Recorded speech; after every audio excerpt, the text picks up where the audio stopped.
I'm Barbara. I'm Cheryl. And I'm Naima. We're three Black moms.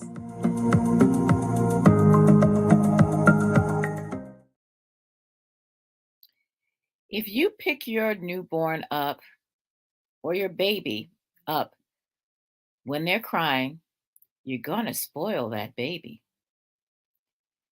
Also, you don't necessarily need to co-sleep with your baby or cuddle them too much, and you should let them cry it out to learn to sleep and comfort your baby himself or herself. These are some of the myths that some new moms are still getting. And that's just what they are. They're myths. When your baby communicates with you the only way he or she knows, by crying, you need to answer that call. Because your baby, especially when they're brand new, they don't know anybody. They're looking for comfort, and they need to know that you're always going to be there to attend their needs. And these are some of the things that we, especially in the Black community, have to really start talking about and educating our next generation to care about their babies. We are so used to being tough on our kids. We want them to be strong. But the first thing they need to be is nurtured. They need to know that mom and dad or whomever the caregiver is always going to be there to answer when they call. Maybe they're hungry. Maybe they're hurt. Maybe they just need to know that they're not by themselves. And when people tell you that you're going to spoil your baby, well, let me tell you something. You can't spoil a baby by loving and caring for your baby. And these are some of the things we want to talk about today. We want to talk about some of those old time things about not picking up your baby too much. And we also know, and studies show, that baby girls are nurtured more than baby boys. They're cuddled more, they're responded to more. And while we're at it, let's also talk about that whole nonsense that contributes to toxic masculinity by telling little boys that they shouldn't cry. Let's stop telling our children that they don't have a right to their emotions. So, Naima, what were some of the things you were told when Zakiya was born? Well, I tell you, I'm grateful that I had done some research and just reviewed a lot of things, because I was also told, don't respond to the baby when they cry. They're going to be spoiled. And or if they're crying, they need to just cry it out. And I'm glad that at some point my instincts kicked in. I said, no, you don't do that to a child. And it took me maybe the first couple of months to kind of sift through a lot of the old myths and just really use my instinct and realize a lot of the things that we have been taught come from that old slave time belief that you got to toughen up your child by not showing them any affection, because the world is cruel, so they might as well learn not to expect any nurturing. And we've been carrying that mistaken belief for centuries, over a century. And it really has damaged a lot of people. And you mentioned boys. We have so many emotionally damaged boys because they didn't get enough nurturing and they weren't allowed to express emotions. And so that's why so many of them have this pent up rage. They don't know how to talk it out. They don't know how to show grief. They don't know how to show fear. And so everything just becomes violent. The only thing that we've allowed the boy children to show is anger. So anger becomes the thing that's the go-to for everything. I'm grieving. Let me be angry. I'm sad. Let me be angry. I'm fearful. Let me be angry. My feelings are hurt. Let me be angry. Whatever it is.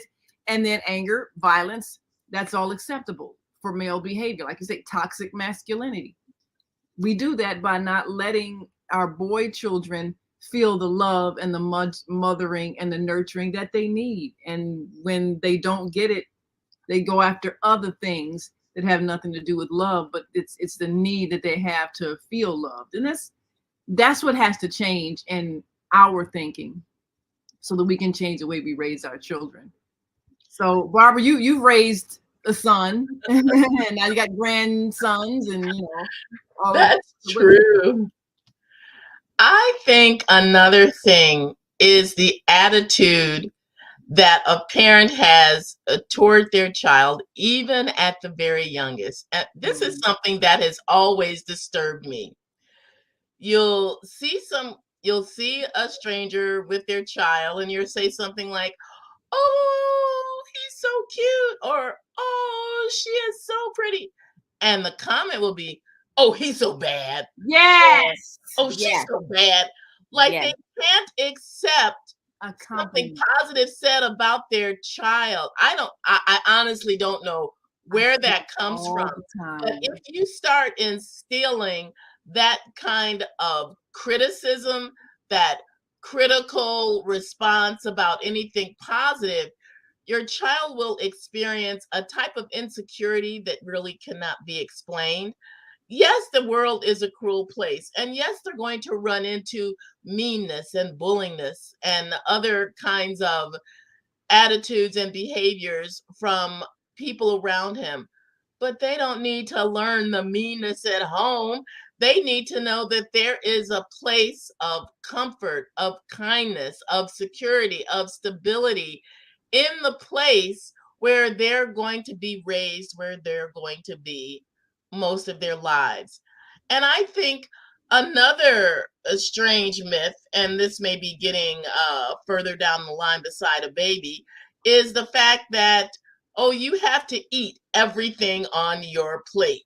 So many people, we grew up in the clean plate club where you got told about all the starving children in other countries. So you better eat everything on your plate. And unfortunately, this has started a whole sense of obesity in our own country where we are forcing kids to eat more than what they are they're full, and you're forcing them to eat more. And you learn when a child is a baby that they can regulate themselves. I think a lot of parents may not really pay attention to this too much, but when your child is old enough to eat solids after 6 months or so, and the baby is done eating, and you're trying to get them to get one more bite,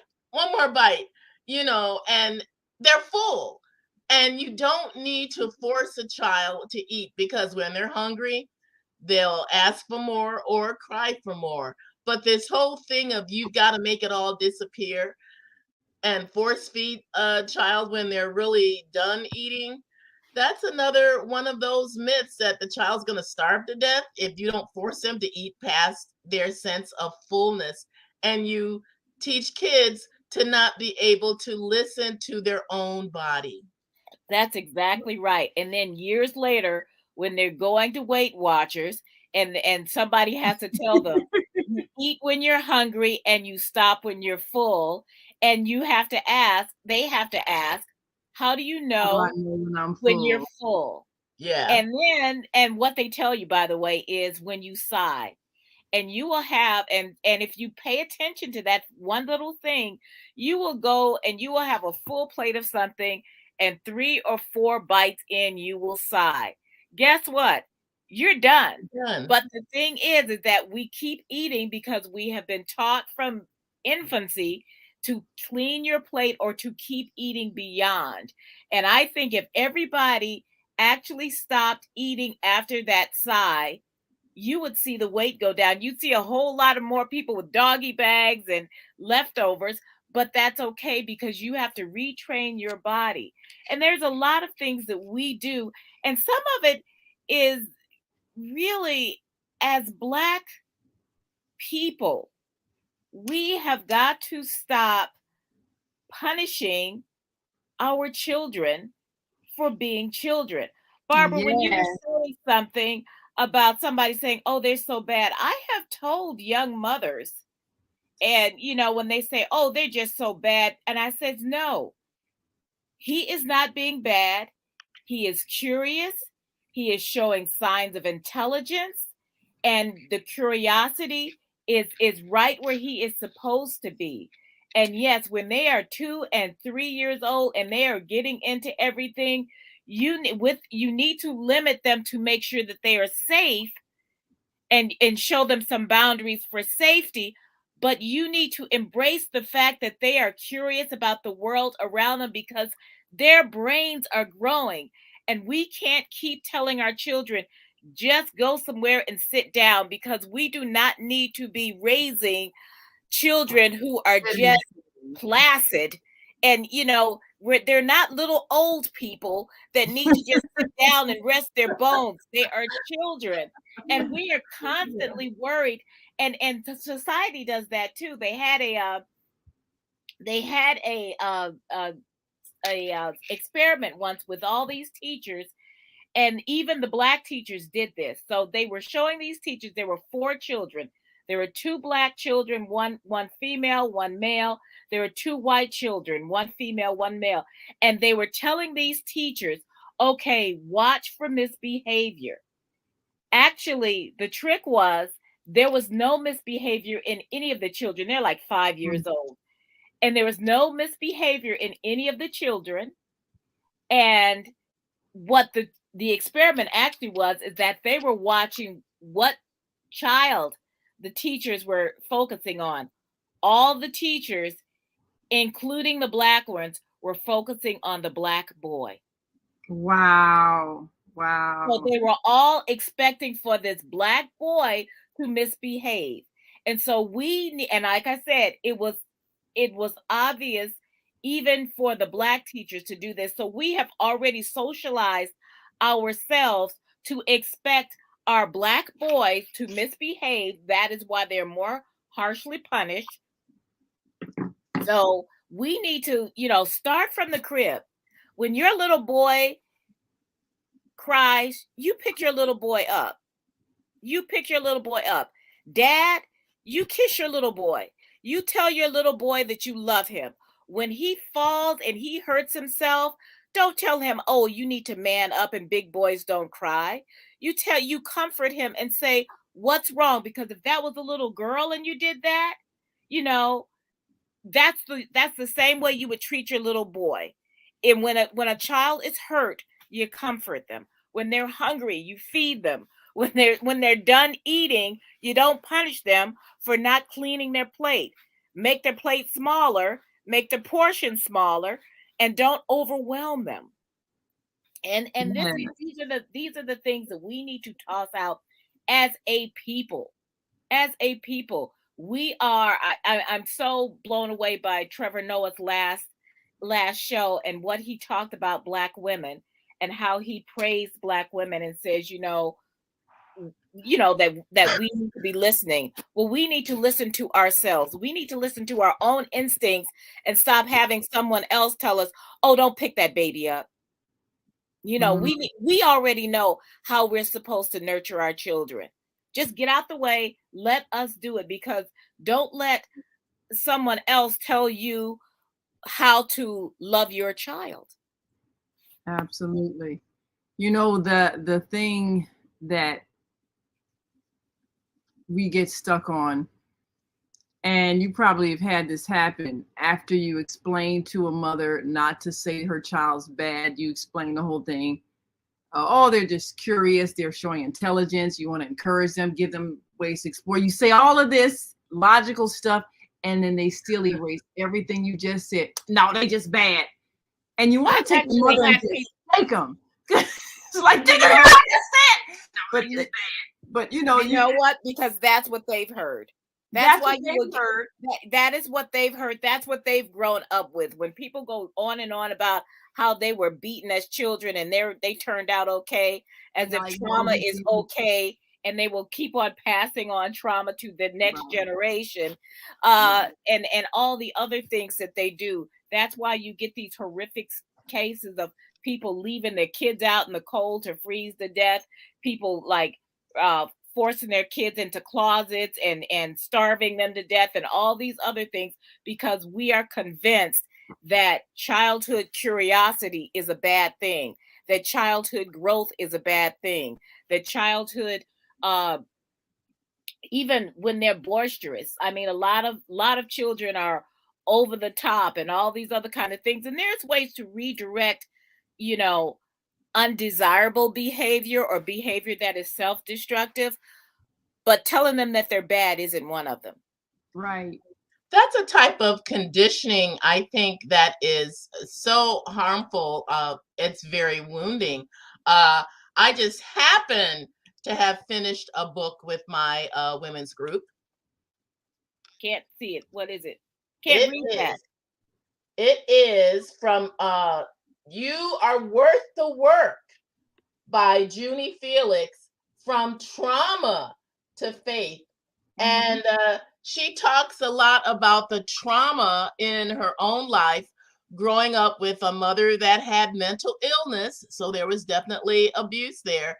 And also homelessness and just all around craziness in their household with 7 children. She was the oldest of 7 and was in therapy, can you believe, at the age of 4 because of the wildness, I mean, there are other words to describe it, that happened in her life, but also how the healing process had to take place and is still taking place in their home. And I think that it is so important. I know we talked about this earlier in our show on Black people need therapy. Why won't they get it? The importance of dealing with childhood trauma that comes up in unhealthy ways as an adult. Some of these old lady myths that come up about not spoiling the baby, not picking him up too much. If you do this and that too much, you're going to make your child into an unloving brat. And this is serious old school type thinking. I was at a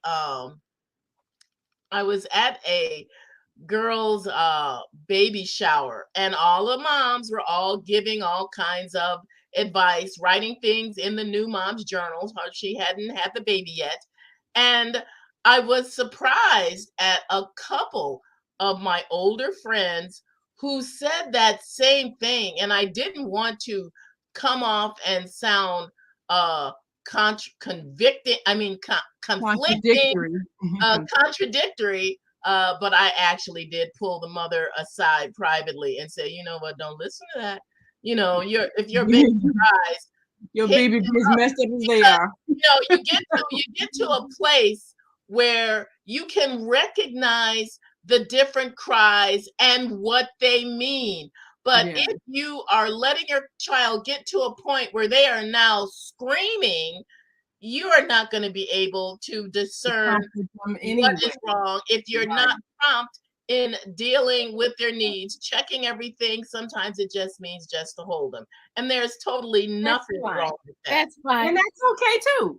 You know, the other thing that people have in their minds, the idea of don't let your child get the big head. So that means no, don't praise them. Don't say anything nice about them. Don't say anything complimentary to their face, because then they'll become conceited.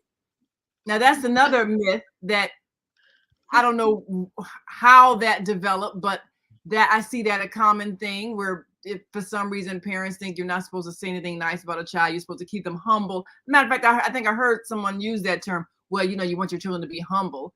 And I'm like, how is we are not, you know what? Make them humble, and how? You know what? Because we still want to raise slaves.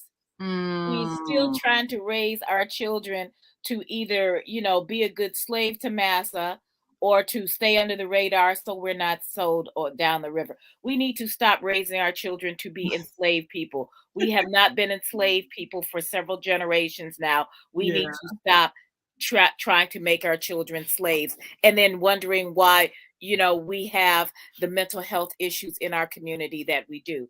I have a short quick story. I think I may have told this before. When Dr. Ann, who was one of our guests, she was my pediatrician, my daughter's pediatrician, and Sarah had lost a lot of weight when she left the hospital. She was a little jaundiced, so I had to keep waking her up to make sure that she ate a lot. I even made up a song, I'll spare you. And and when I brought her back for her checkup, she said, "Do you carry this baby a lot?" And I said, "Yeah, is there anything wrong with that?" She says, "No." She said, "But her head is perfectly round." Because I never let her cry, like let her lay down and cry, ever. I mean, I waited a long time for my baby. I waited a long time to have my baby. And when and I had 6 months off before I even had to go back to work. So every time she cried, I didn't do nothing, but I made sure that I'm in the bathroom. I'm coming. I know. It was like, I think I let her cry. She cried for 7 minutes because I had to feed myself, feed the dog, and get the dog in out of the rain. And I cried for a half hour because I let her cry for 7 minutes. So, and that's the thing. And that was like one of the guiltiest things I still feel. And she was like 3 weeks old, and and that was it. I will never, ever have this happen to you again. And I never did. She's 23. If she starts crying now, I'm going to pick her up. So that's the thing. Well, people don't realize when a baby is crying, they're not just hungry, they're actually starving. Yes, and because it's they hard eat to every accept 2 that hours. concept. I think more people should be willing to do, I did have 3 kids, but I'm telling you, I read a lot of books, a lot of parenting magazines, a lot of parenting advice columns, and it was helpful to get the opinions of other materials besides moms who are the same age as you and don't know much more than you do. It is good to be able to learn how to discern what is sensible, what is practical, what is the most nurturing thing, because sometimes people, they're only going by what they were taught, how they were trained, and they pass that on to you. Just like someone saying, "Oh, the baby will sleep better if you put some cereal in their bottle." Well, yeah, they might, but babies aren't supposed to be having smoothies. This will teach the child not to be able to use their muscles in suckling and in drinking. And now you're introducing food into their bodies at too early an age, system is ready. Cause allergies. Constipation. It causes constipation. It causes our food allergies. In fact, Dr. Ann has said that that's why a lot of children get, especially Black children, get asthma at too early an age. Is them people introducing cereal like 4 months old, and all of a sudden they want to start putting them on rice cereal and putting it into their formula. I actually had a mother, and she was her daughter was exactly a month younger than Sarah. And she was an older mom too. And she was doing that. And I didn't want to say, you shouldn't do that. But I said, talk to your pediatrician about that. And so when she did, she says, okay, my pediatrician said not to do that. But I didn't want to get on her case because what I knew, because like Barbara, you said, I was a new mom too. But there's things like that we will, that we do know, but then people kind of dismiss it because you're learning too. So you just say, you know what, talk to your doctor about this. But I'm not sure that that's a really, if you want to just have them do that just so they'll sleep better. And that was the whole thing, is that, you do this and you introduce this stuff so they'll sleep better because they're fuller. Kids are going to eat. They're hungry every 2 hours. Be ready to feed them. Don't try to feed them on your schedule. How would you like it if somebody says, "Oh, you can only eat every 4 hours." I eat. and that's it. and you're starving because you just worked out and you did all this other kind of stuff. No, you can't have anything to eat or drink until those 4 hours are done. Right. You know, you would be so hangry by that time that you're ready to tear somebody's and you don't want a candy bar either. You want food. You want food. Yeah, you don't want so listen to yourself and listen to your baby, because and keep that relationship. Don't let anybody try to keep you from loving your child too much. And that's one of the things that we need to stop doing. Don't let anybody keep you from loving your child too much. Well, we have to go, but definitely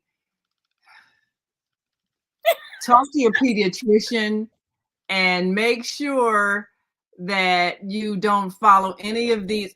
Just follow the golden rule. Treat others as you wish to be treated. If you don't want to be made, if you're sitting in urine or something, would you want somebody to just let you sit there for hours? Because you're crying, and they just let them cry it out. But wouldn't you want somebody to like see that this is what it is, or whatever it is? If you got a pen sticking in you, whatever it is, wouldn't you want somebody to just tend to you if you were crying, whatever it was? So don't do that to your child.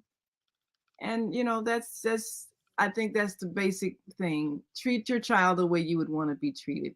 Act like you treat them even better than you want to be treated. Yes, because you know what? You can say something they can't. Because that baby is a gift. That baby is a gift. That baby is a gift. It is hope that you brought that baby into the world and you wanted that baby. So treat your child, from infant to all the way up when they're grown kids still coming in and out your house, or maybe they've moved away, but you treat them like the precious being that they are. Absolutely. And one last quick thing, don't be so quick to wean them. That was another myth. A lot of the bonding that happens between mother and child is the breastfeeding phase, and we had doctors trying to sell formula for generations, and now we're realizing it was not the healthiest thing, emotionally or even health wise. So for either of you. So sometimes the old fashioned ways are better. I carried my child around in a pouch like they used to say, ain't that primitive? No, that actually aided her mental health. She was a calm child. She wasn't a crier. She was much more alert because she could hear me speak. So all the different things, her development was, quick development,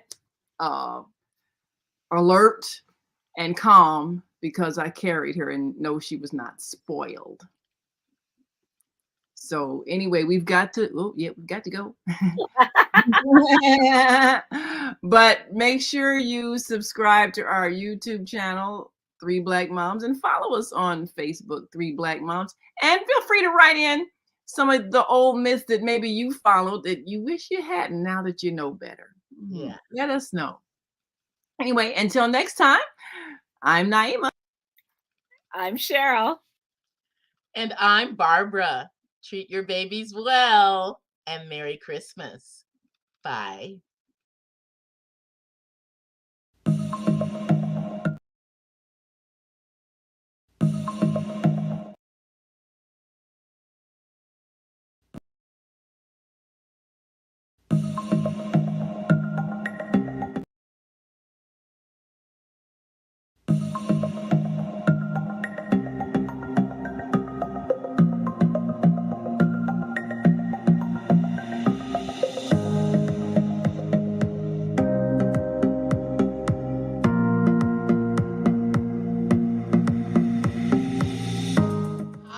I'm Barbara. I'm Cheryl. And I'm Naima. We're 3 Black Moms.